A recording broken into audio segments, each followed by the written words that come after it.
नमस्कार मित्रांनो, आज भारतरत्न मालिकेतील 24वे रत्न राजीव गांधी आधुनिक भारताचे शिल्पकार यांच्या थोर कार्याचा थोडक्यात परिचय करून घेण्याचा प्रयत्न करूया। चला तर मग, भारताला 21व्या शतकात नेण्याचा दृढ संकल्प असलेला नेता म्हणजे राजीव गांधी।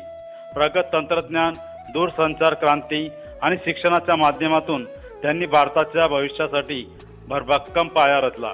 20 ऑगस्ट 1944 रोजी जन्मलेले राजीव गांधी हे माजी पंतप्रधान इंदिरा गांधी आणि फिरोज गांधी यांचे सुपुत्र। वैमानिक म्हणून करिअर घडवणाऱ्या राजीव गांधींना राजकारणात फारसा रस नव्हता, परंतु 1980 मध्ये भाऊ संजय गांधी यांच्या अकाली निधनानंतर ते सक्रिय राजकारणात आले। 1984 मध्ये इंदिरा गांधी यांच्या हत्येनंतर राजीव गांधी वयाच्या 40व्या वर्षी भारताचे सर्वात तरुण पंतप्रधान बनले। त्यांच्या नेतृत्वाखाली भारताने संगणकीकरण, दूरसंचार, शिक्षण आणि आर्थिक सुधारणांमध्ये मोठी झेप घेतली।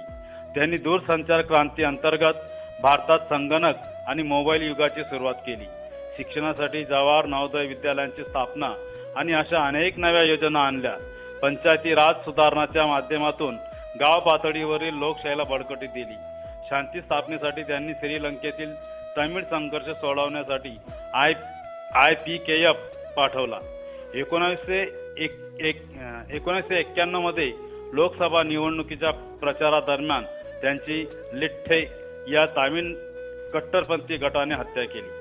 त्यांच्या देशसेवेचा गौरव म्हणून 1991 मध्ये भारतरत्न हा सर्वोच्च सन्मान त्यांना देण्यात आला। राजीव गांधी यांचे जीवन म्हणजे तरुण भारतासाठी नवी दृष्टी आणि आधुनिकतेकडे वाटचाल। त्यांनी भारताला नव्या तंत्रज्ञानाशी जोडले आणि देशाला 21व्या शतकाच्या उंबरठ्यावर आणून ठेवले। त्यांच्या दूरदृष्टीमुळेच आजचा डिजिटल भारत घडू शकला। अशा थोर भारतरत्नास कोटी कोटी अभिवादन। जय हिंद।